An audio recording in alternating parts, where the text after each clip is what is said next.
As usual, another great guest, but a quick diversion. You'll notice that our full name is the Marketplace for Health, Wealth, and Freedom. Well, let's talk about your health for a moment. If you'd like to escape from the stranglehold of insurance and be able to see alternative doctors or go across state lines for care, then you definitely need to take a look at patientempowerment.mpb.health and see if that's the fix you've been looking for.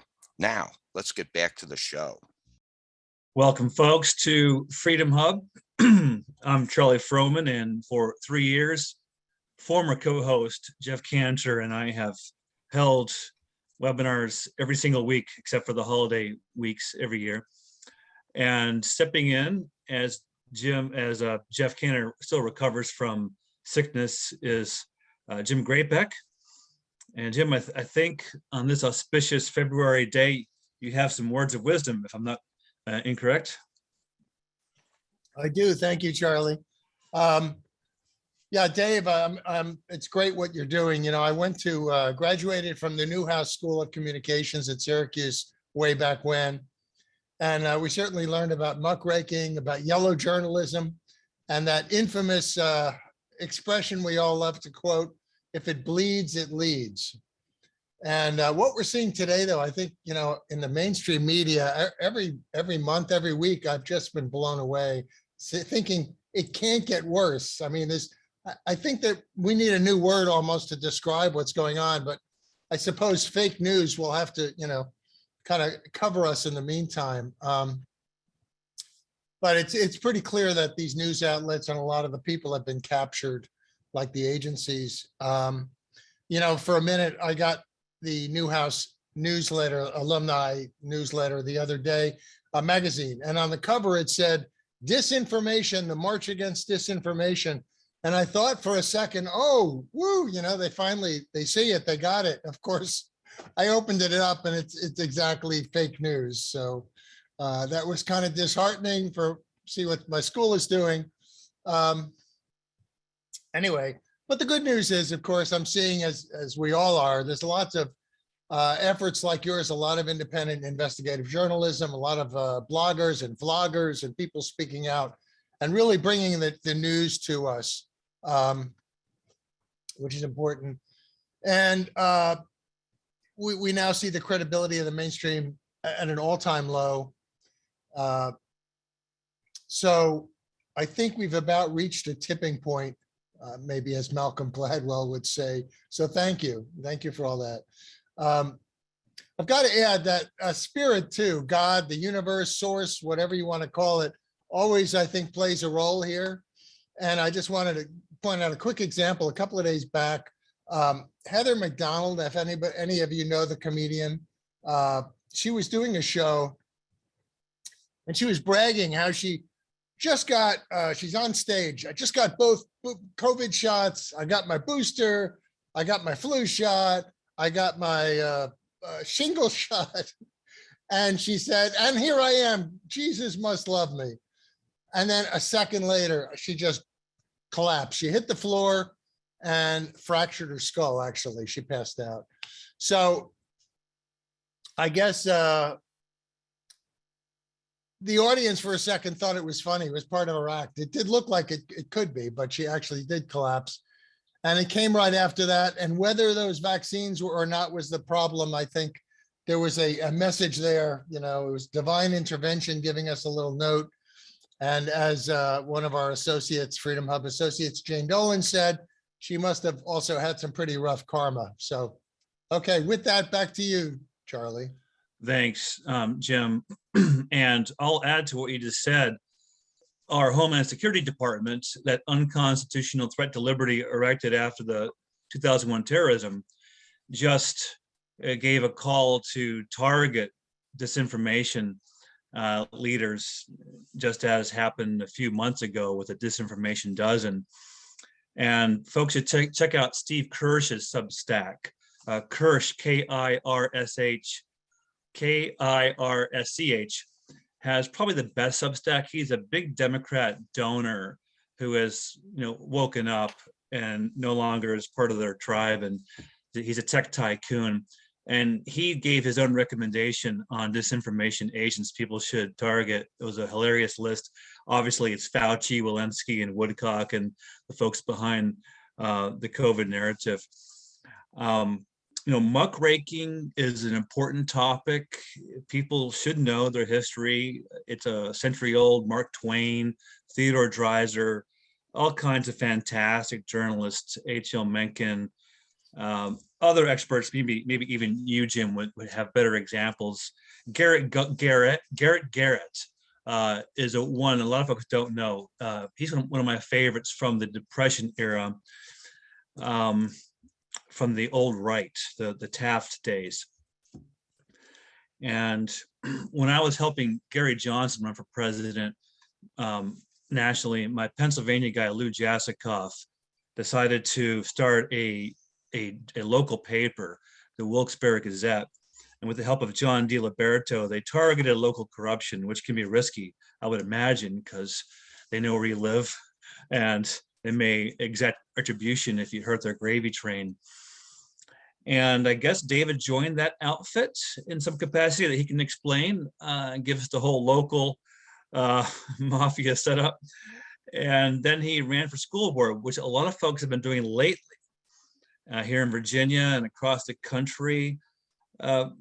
In some cases over the questionable teaching content or methods.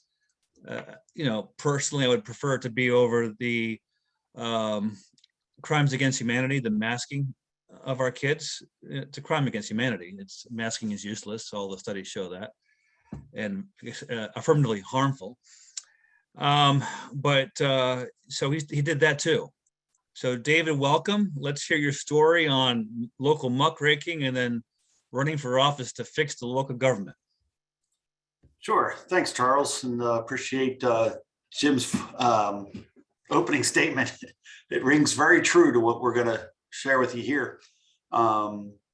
Basically, we had a situation where it was the Music Man being played out in Little Old Lehighton, just south of the Wilkes-Barre group.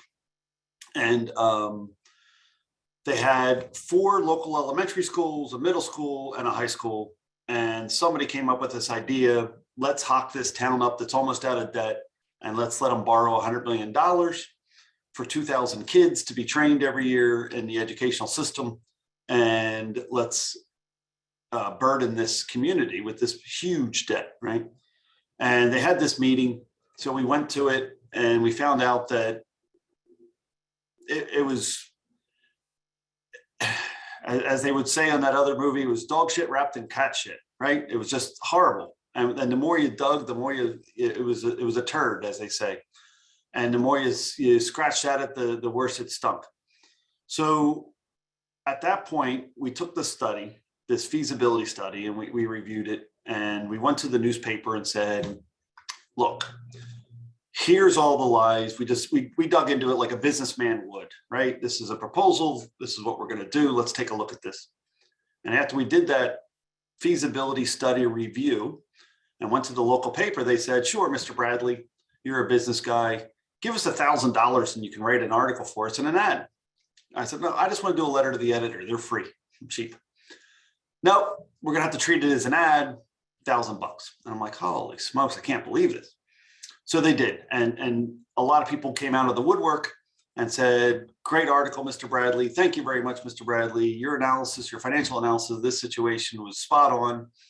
I don't know what they're doing or why they're doing it. And I said, well, we should find out because they're your local neighbors that run and control all of these actions of government, their government. So one thing led to another. A guy by the name of Frank Tambori said, hey, they've been sticking it to me on my taxes. And I met with him, we reviewed it. We did the study at the courthouse, businessman style, and we became good friends. And he said, look, you got to go meet this guy, Ernie Hancock. So Ernie's with Freedom Phoenix, met with him. He got us to James Babb, who got us, which is down in Philadelphia, another big libertarian guy. He got us to Lou Jasikoff, who you mentioned. And Lou said, heck, for $1,000, instead of printing one article, one ad, I can franchise my Wilkes-Barre Gazette muckraking outfit and you can have your own. we'll publish it once a month with you. John D. Liberto will hook us up and we'll get it all done. At which point I said, I'm in. I rallied a troop of citizens to write articles, factual based articles, not fake news, very documented, accurate, outing names of votes that they took and things that they did. And we started the Carbon County Independent Gazette. And unlike Lou's paper where he would, publish 1,000 and toss them around on parking lots, I went through the business side. I got advertisers, I got salesmen to sell ads. And then we published 30,000 of them and mailed them using the EDDM process through the United States Postal Service, and mailed 30,000 of them 3 months in a row to every member of Carbon County that had a mailbox. Home run. However, the corruption was deep, and every time we sent in a group of people to the school board to go fix the problem, they were handcuffed. And like you said, they know where they live and they know the kids that they have in the schools and everything else, and they were just abused. And these people were threatened, their businesses were threatened. They were told to resign and quit and everything else. And the abuses of government were exacted upon these people. At which point, after we sent in the second group of good moral people, we realized that they got chewed up and spit out. So I said, the old line is, where do they get a load of me? So I asked my team and they asked me to go in. I said, will you support me if I go in? They said, yes, we will. I said, done, I'll run for office. I ran for office. We used Tipping Point. We used What the Dog Saw. We used a lot of Malcolm Gladwell's techniques to make sure that we had grassroots, we had the information. We went in and we ripped it apart. We basically used lawful transparency, which I'll explain later. And we, end result, got rid of the corrupt solicitor. We got rid of the superintendent in the school because his contract was invalidated, because the corrupt politicians didn't even follow the laws that they were supposed to follow. We got Wayne Wentz to resign. We got Larry Stern to resign. We got Rita Spinelli to resign. Kicked those guys to the curb. They resigned in disgrace, in my opinion. And then we got some other ones out of office. We now have an 8-to-1 moral majority board where anyone within the community can go to the board members and say, what's happening in our schools? And they will tell you what's going on. They'll be blunt and they help out the community. And then I did my one term only, because I'm a firm believer in term limits and they should be self-imposed, if not lawfully imposed. And then I left, and that was back in December. The 8-to-1 board's doing a great job.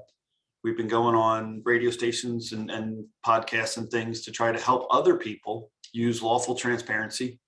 And I'd like to describe some of that, not specific to our exactly what we did, but the use of information collected and dispersed freely as a media source to help expose the unlawfulness of government and then hold them accountable, which is very hard to do. And your comment earlier, they know where you live. Oh, they know where I live. And luckily my money comes from outside of town. So it was very difficult for them to leverage that. However, they tried every way they could, threatened children, made comments and things, and very hard to do. I got slapped, I got sued, I got sanctioned, I got censured. Oh, they'll throw the book at you. But at the same time, with some moral rigidity of principles, you can stand your ground, know the law, hold them accountable, and make them decide whether they're going to continue their attack and lose or give up. And it's one of the two. And luckily we were able to be successful in that manner. All right, back to you, and we'll dig into a little bit of the specifics of lawful transparency when you want. Wow, David, when when John told me I needed to have you on Freedom Hub, now I get it. I have 5 checks for follow-up already. Everyone else, find the raise hand icon, please, and click that. So I'm sure you have questions. I'll start it off. I'm sure the other topics will come up. Tipping Point, Malcolm Gladwell techniques. So many folks told me to read this book over the years. They said I'm a connector. So just give me the cliff notes. What are the techniques in that famous book from Gladwell, Tipping Point? You're muted. So Malcolm wrote a series of books, and I'll say the term, I'm an avid reader, but I'm really just an avid listener on Audible and stuff. So in the Tipping Point, he talked about cleaning up the streets in Baltimore and if I paraphrase, the lesson I learned from the book was go in the trenches, get a story, get it sticky, and get people interacting together. If you can do that, it works. And how we used it was very simple. I would go to the board meetings. I would videotape the district board meetings, the supervisors meetings, local, the commissioners meetings. I would publish them on YouTube as an independent publisher. And I would then critique what my government was doing.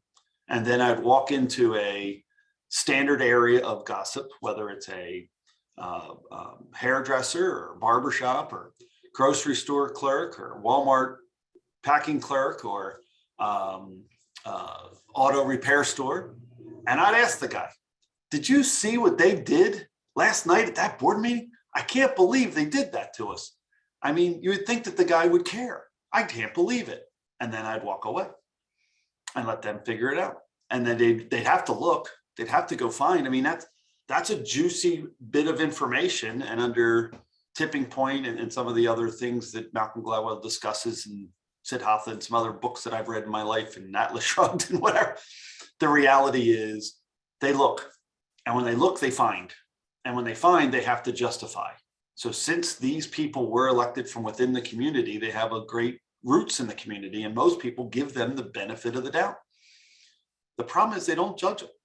And the other problem is when they don't understand that their responsibility is to judge their politician, until you give them that authority back, they don't do it. They assume that the person's doing the best they can. They assume they're doing it right. And they assume they have more information than we do. Therefore, they're making the decision based upon the information they have. And until you scratch at the surface and realize they do not have the information they need to make an accurate decision, they do not have that. We just made the concept of connecting people, like you said, gave them enough of the story, enough of the facts, enough of the information to say, why did these 5 board members vote to let that guy that was caught and confessed to sexting students to resign before his arrest date, after everyone already knew he got arrested and he confessed? At which point, when you ask that question of a politician, boy, you can watch the cockroaches run. And yes, it's a mess. And regretfully, their actions of local government are more entrenched within our daily lives and daily existence and the safety of our kids. And therefore, they need to be kept in check. And that's what citizens are for. So it's that Tipping Point just got more people involved with making the judgment of what did my government do and why? And by putting that pressure on those government officials that they know people are watching, it can usually create a better response. That is a very interesting lesson. Find a sticky story and get interaction around it. And very clever way you pose the question without telling them the conclusion, to tease their interest to go find out what the conclusion is. Correct. And the reason for that is twofold. If you tell them the conclusion and why, the first thing they're going to do is act as defensive against the person they went to high school with, they played ball with, that they dated when they were a kid or whatever. They're going to find an excuse for themselves to give to that individual. And regretfully, I don't know if these politicians do that on purpose, or it's just the gravity of the situation and the lowest common denominator, I call it. But the reality is, when you get people to make a judgment of what their neighbor's doing, most people are uncomfortable making that judgment, and we respect that. They have personal privacy. But when it comes to government, they have no such privacy. And when they act as government, they're acting on our behalf. So now we should judge them as to whether or not their decision that they made would have been the similar one that I would have made as an individual citizen if I was in that position. And once you open that conversation up, this thing explodes, and it's beautiful.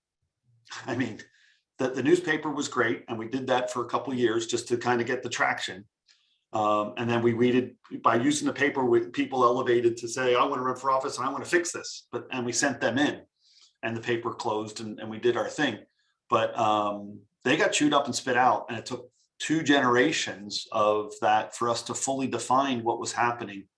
And then that's finally where I went in myself. My daughter kind of was tired of me complaining that I can't believe these people go in and don't have, you know, a strong enough skin and a thick enough, thick enough skin and broad enough shoulders to carry this burden of government without harming their community. And we realized that they just didn't, because they had too much leverage against other individuals. They knew who that person used to date. They knew who that person did this with or that with or whatever. And nobody's perfect. Therefore, having their lives exposed would cause them to resign regretfully instead of doing the job. And you needed to be able to do that. You need to hold the higher standard. So That is really interesting. Really glad you're alluding to these classic works that all of us have heard about, but no one has read, because we're supposed to read them. Folks, if you have questions, just click the raise hand icon. I'll just keep asking. Retribution. Let's talk about that more. You said your first group of honest journalists went in and got chewed up and spit out and suffered for it in school and their businesses. Talk a little bit more about that retribution and the fear it causes people not to help out, and how you overcome that. I appreciate the question, and I'm going to say it's nothing. It's a bunch of saber rattling. They can't do anything about it. We're Americans. We have the freedom of speech. We have the right to speech. And when a perfect example was one of our local, I mean, almost every town has a guy that sells ice, because ice is a local commodity, and you can't ship ice from New York to Philadelphia. It's got to be made locally and distributed locally. Most communities also have a local dairy where they sell milk and iced tea, and they have another one that does this or that local to the community. And in our situation, we had a business owner that ran the local dairy, very well loved in the community. And as soon as he got into office, they sent him threatening letters. We're not going to buy your iced tea anymore. We're going to change our contracts. And he had 2 choices, and we spoke to him about it. And his 2 choices were, at that point, stand up to him, publish this letter that you handed to me that you want me to publish. I'll publish it. We'll put it in the front page of the paper. Let's shut this down. Let's take away their saber rattling. Let's take away their authority. Because I know for a fact that within our community, they would rather have your product than be cancel culture, right? At which point they said, look, we can't risk it. And he decided to resign, which was a shame. And in hindsight, you got to honor their wishes. They're individuals, and it's their lives, their livelihood, and then everything else. So some of those things occurred. When they did them to me, I went the other way. I just said, no, I exposed it. When the staff member of the school said, don't forget, Mr. Bradley, your child's with me 8 hours a day, or with us 8 hours a day. I picked up the phone. Hi, my darling wife of decades of loyal marriage. Can you do me a big favor and pull my son from school, and let's put him, our son from school, and put him in a private school? Yeah, I know it's going to cost money. Yeah, I know. Please, can you do it for me? Yes, done. Next. So luckily we had a couple nickels to rub together to take care of some of these things. When we were sued, we defended ourselves. And you could do a lot of things pro se. When we were slapped with a strategic lawsuit against public participation, we exposed it. We told everybody, look at this POS trying to stop me from telling you the truth. And it's that type of moral, rigid principles that says, I will not be pushed around. It's the Hank Rearden's concept, right? No, you get out of here. You're the guy that's immoral. I'm standing my ground. I'm going to continue to expose you as a government official until you see fit to either start making better decisions or vacate the seat that you're in because we're going to take it from you. And we did. We sent teams and teams of people in to take their seat. And that was the whole goal, is take the seat. Once you have the seat, you can apply moral rigid principles and do government the way it's supposed to. Charles, do you know who? Give me a second. I can't think of his name right now. Describe it. It's the anarchist guy on the YouTube with the tiny dot, and Larkin Rose. Do you know Larkin Rose at all? Did you ever hear that name? Yeah, I see a few Facebook posts from him, but I don't really know him very well. Probably I should. Yeah, go back. And so I used 2 videos to help build my team. And the first one is Larkin Rose's video, A Tiny Dot. Everyone should go watch that video. It's on YouTube. Great. Is, in my opinion, the greatest work by Larkin Rose was this movie, A Tiny Dot. And it basically just describes how millions and millions of people, hundreds of millions of people, give their authority to government and assume that government's right. And therefore do not challenge government, because the person that sticks their head up, it's like whack-a-mole. Everyone around and government and the people in the community will smack that guy down saying, you shouldn't judge people. You shouldn't, you shouldn't think this of my neighbor. You shouldn't do that because I don't want it done to me. And they have to realize there's a separation. Look, that guy can do whatever he wants. I'm a libertarian in that he's free. I don't care what he does at a fire pit. I don't care what he does when he's camping. I don't care. He can do whatever he wants in his personal life. I'm going to be pretty much far away from it. But the second he acts as government and he says, I vote for this, or I do this, or I do that. Oh, I want him judged. I want him exposed. I want it to be lawfully, transparently exposed. And I want to make sure that record, everyone in the community knows what it was and why. And the tiny dot kind of separates that power from the hundreds of millions that should be judging their government to make sure they don't act poorly, and giving them that right. So we use that. And then I also use the one, if I was king. So it's the question, Larkin Rose made a video, great thing. If you were king, what would you do, right? Are you gonna do this, or pretend you had the power of kingdom? What would you do? And he describes that. And then I'll add one more in. Warren Buffett talks about the uterine lottery. And I use that analogy many times, that if you're going to be born 24 hours from now, what type of environment would you want to live in? Not knowing how you were going to be born, what country you're going to be born in, what race you were going to be born to, or what gender you were going to be born to. How would you want the rules set up to be fair? Because they're going to pull one ball out of this ovarian lottery, and that's the one you're going to get, and you're going to have to live in, whether you are able-bodied or not able-bodied, or going to have an 80 IQ or 120 IQ. You don't know. So what do you want to have set up before we pull this ball out and decide what environment you're going to live in? By getting people to think that way, I love that he alluded to that. It gets your mindset a little different about what is fair, how is fairness applied. And when you get the opportunity to apply some fairness, do you take the high road, the one that's less traveled, or do you take the I'll keep my head down because I don't want to play whack-a-mole with these knuckleheads in the community that are gonna, yell at whoever speaks up.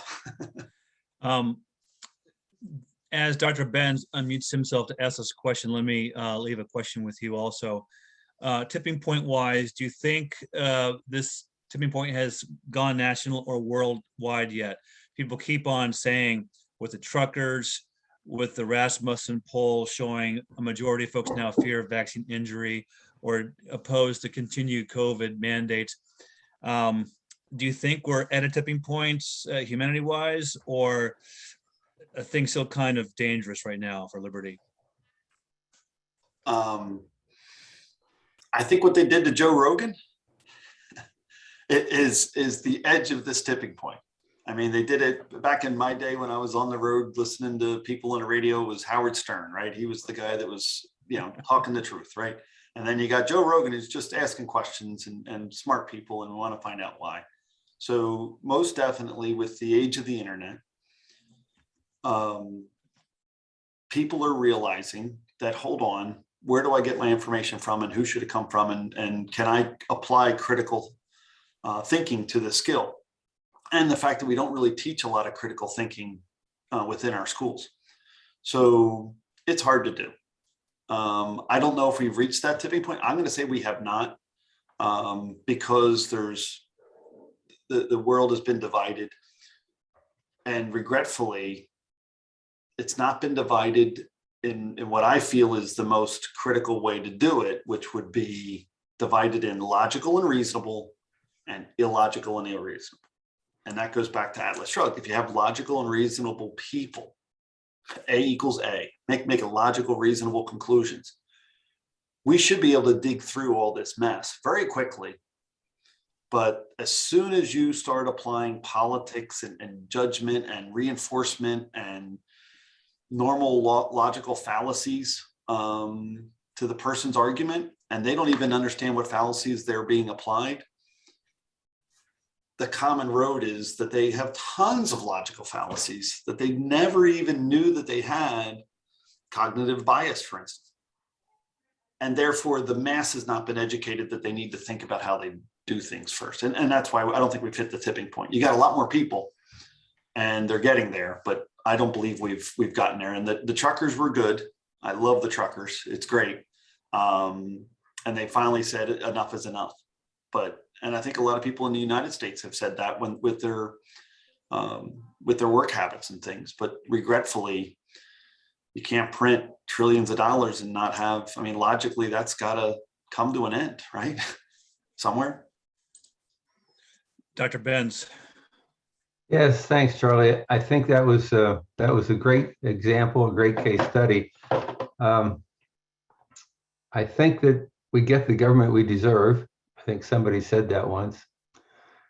And I think it then becomes incumbent on the citizens to be responsible for making sure the people that they elect are the right people for the values and principles and the kinds of educated elected people they want to have in office. So about 25 years ago, I wrote a book called Electing Better Politicians, A Citizen's Guide. And this was published in Canada. And the last version of it was actually published in 2003. And in 2018, the National Civic Review did an article on an upgraded article. They asked me to say, oh, it's been 20 years now since your book. What would you add? So National Civic Review, I did an article for them, upgrading the book, so to speak. So basically, the book says there's different skills and tools that a citizen needs in order to be a good citizen and vote correctly based on their needs and their expectations. So that's what I wrote. I wrote more or less an academic version of this action guide with a bunch of tools, surveys, and techniques that they could use. And in the first instance, when this was published, I didn't know how the response would be, but in one of the communities, they decided to print out the evaluation tool that was a cornerstone of this book. And they printed in a full-page ad in the newspaper. And just for curiosity's sake, I went to the first evaluation of candidates. There were 600 people that attended this thing, and they all brought this one page from the local newspaper. And when it came for the question and answer period, each one of them got up. They had something they had circled on the survey, and they asked the council members or the candidates to answer these questions. The upshot of it was there was 11 people that were up for election, incumbents, and 9 of them got unelected. And this seemed to happen throughout the country. A lot of citizens and communities did the same thing, and they're still doing it. This book is still selling today through an organization in Canada called Municipal World. So all I can tell you is when I came to Florida 20 some years ago, and they knew that I had done this book, they did the same thing. The first thing they did was print out the questions in the thing for the next election, and they had a whole committee that was organized to make sure that those questions were appropriate for their community. In the end, I won an award from Miami-Dade County Citizen of the Year for helping to educate citizens and students and stuff like that. But the end of it is, there's two ways to do this. You can do it the way that our speaker did today, which is very effective. And if there's corruption and things going on that shouldn't be, then that's probably the best way. But for the average community that doesn't have that kind of situation, you can still get better people to come for public to vote for public office. And that's one of the things that I was aiming for. So electing better politicians, a citizen's guide, municipal world in Canada. If you're curious and you want to find out what an academic did to try to correct this problem. What are the cliff notes, Dr. Benz? What couple things can folks get from you right now on getting better politicians? Well, one of the things that they have to understand is that these politicians, you don't have to have any degree in order to be elected for a politician. And this is at any level. You don't have to have a degree. So the skills that they're coming with are usually, they're one or two issues. So we have a lot of one issue candidates. And so one of the questions was, are you a one issue candidate, or do you really know something about other things in the community that need to be addressed? Can you give me the two or three or four other things than the thing that is at the top of your list? What do you know about? And then they would list the 3 or 4 things that they would like to have that candidate say something. If the candidate doesn't have any idea what the hell they were talking about and what the other issues were, then they were going to stand out. They weren't going to look like they knew what they were talking about. And so that was one thing. The other thing is, if you had a problem, how would you solve it? And this is a classic question, because these people don't have problem solving skills. And so in the book, there's a list of the skills you need to have a council meeting. And you have to have values and principles that have to be followed. You have to use somebody that knows how to facilitate a meeting, so you don't have some crazy person just saying things whenever they want. You have to have rules and guidelines for your meetings that are civilized and are guided in terms of what they expect to get out of the meeting. So what we're trying to do is instill some skills into this whole process so that people understand how you can get the best results from the meetings and the people that are involved in the community. So all the tools and all the skills are in the book. And so you get a chance to actually say, here's a guidebook. If you want to elect the right people, find out if they know how to use these tools and skills in order to get the right results from their meetings. David, one second, Jim. David, have you found that to be a problem with one issue candidates, number one? And number two, has there been a skill deficit with some of the firebrands when they get into leadership in office? Yeah, let Jim speak, and then I'll add into that. But I know that he's anxious to say something. Well, first, thanks. I'm wondering if I missed the name of the book, so maybe you can put that in the chat box. Sure. I've been involved, and this comes to a question. Recently, I mentioned the other week this trend that's starting to sweep the country called Bonds for the Win. Well, it's basically going after the elected officials through their surety bonds and their violations of their oaths of office, that sort of thing. So there's a Maryland group I'm involved with. A lot of people are now calling out these the school officials. We're looking at the health people. And I'm wondering, I think the second part of that would be give everybody this book, because we're going to need new officials and new people in there to, replace the old ones. So that's what I was thinking. And I was just going to ask Dave if he had heard about any of that. And also, where were you going from here? Okay, so going back to work, but I believe in Dr. Benz's book is the coattail effect. Is that correct, Dr. Benz? Well, in my experience of 40 years, a vast majority of people come to the dance with only one song. So they're an environmentalist, or they want to slow down growth, or they want to increase growth. So they really don't, they're an issue candidate. And that's one of the problems is you get 9 people on the board, they all have different issues that they want to promote. And so they're constantly working on their issues, but they don't know how to work together. And they don't know how to educate each other on each other's issues. And they don't know how to educate the community. And so they're lobbying the community rather than educating them. And so when you find a candidate that's willing to actually say what both sides of an issue is, and actually give you the pros and cons of each and let you make your own decision, then you have a wise politician who's not sort of driven by an agenda. And so we've had this for 200 years, basically.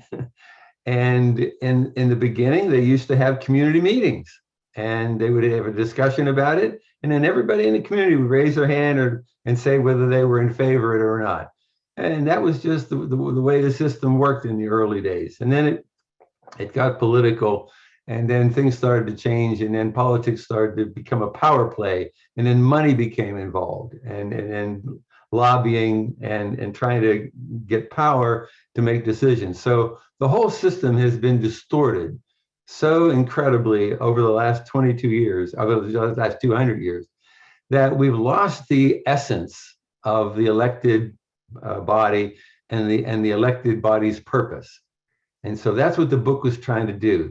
Give them back their sense of purpose, give them back the tools and the skills to do the jobs that they're supposed to do, and do it financially responsibly, and also be held accountable for it, other than through elections. And so I was in favor, and I have in the book, techniques for holding people accountable before and during and after their term in office, so that there's accountability is embedded in the whole system all the time.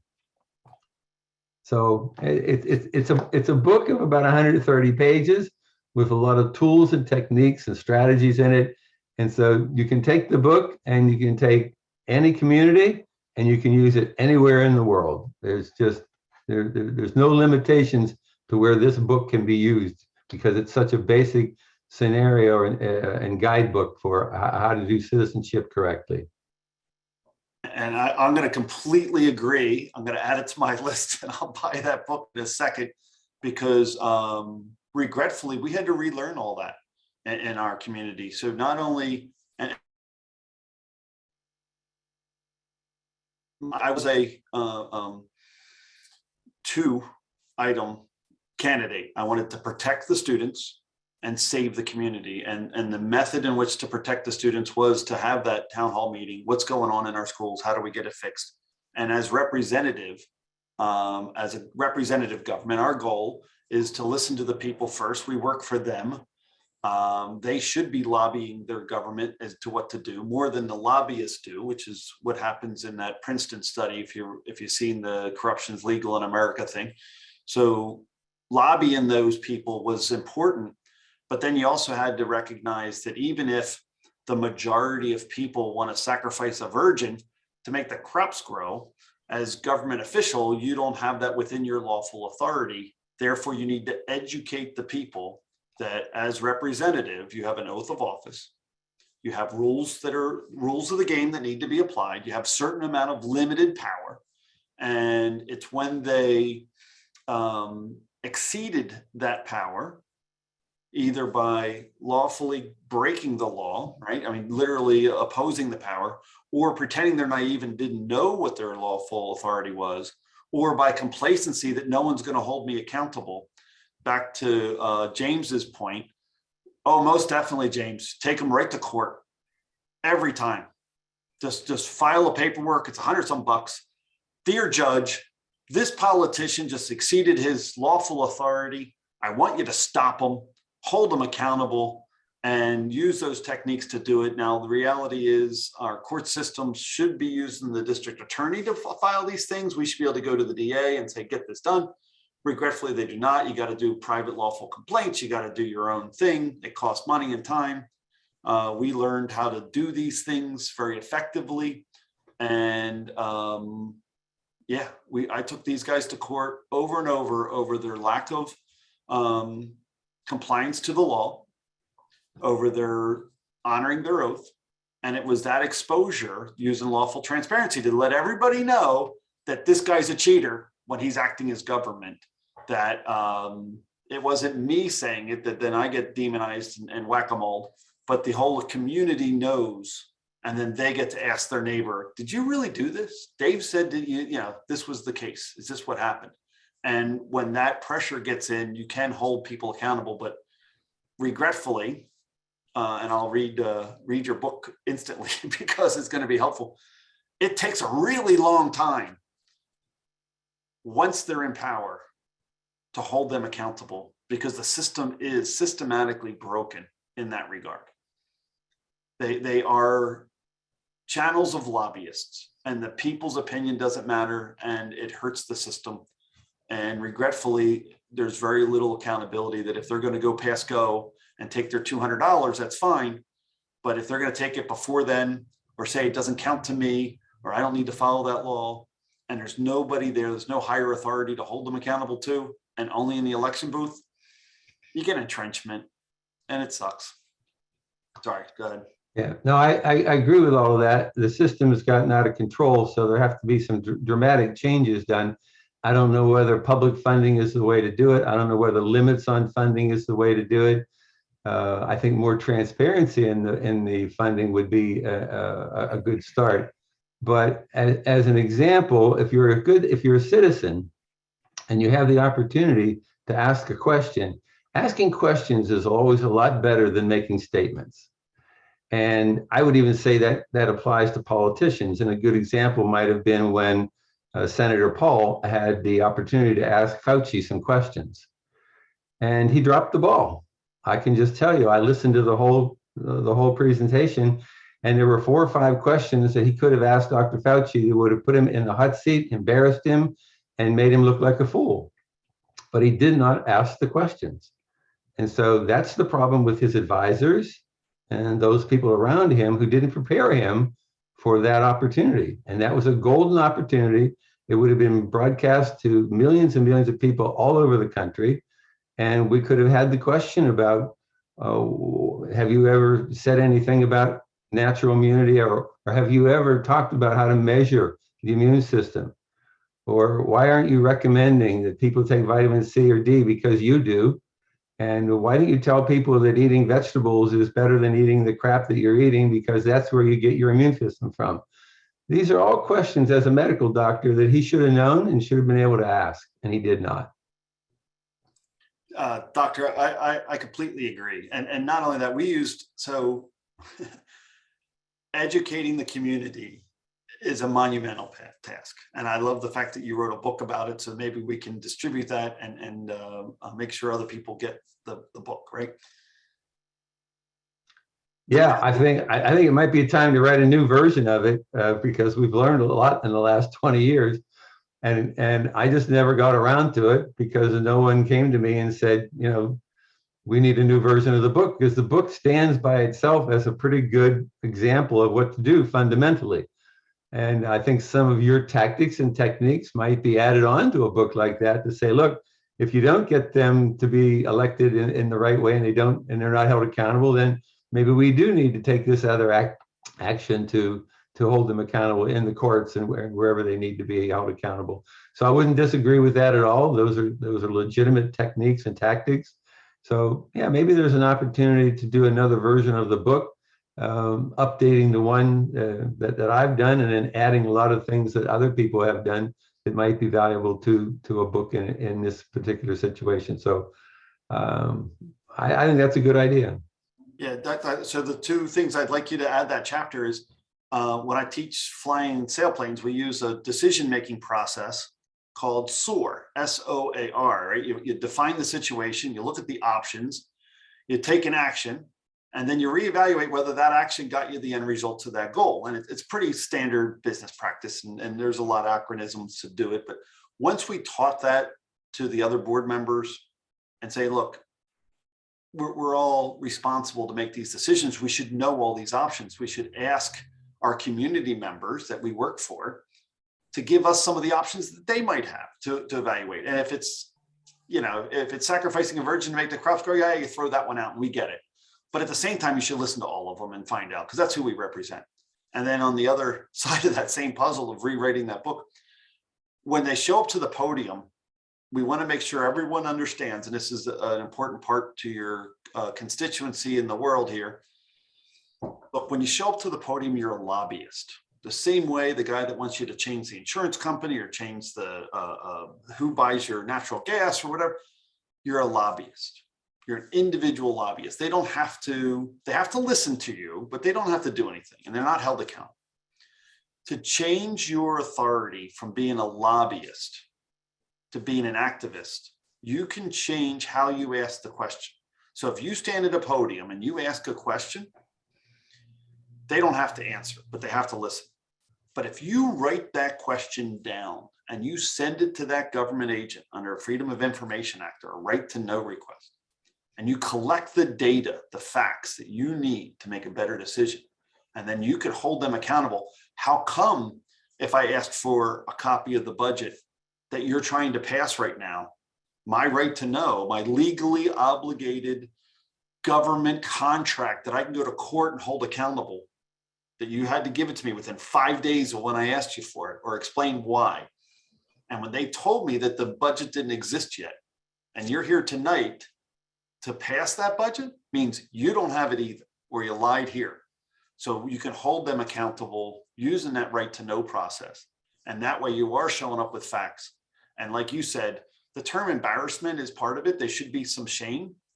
And regretfully, I got a million examples for you where either these people are shameless, or even under the cameras rolling,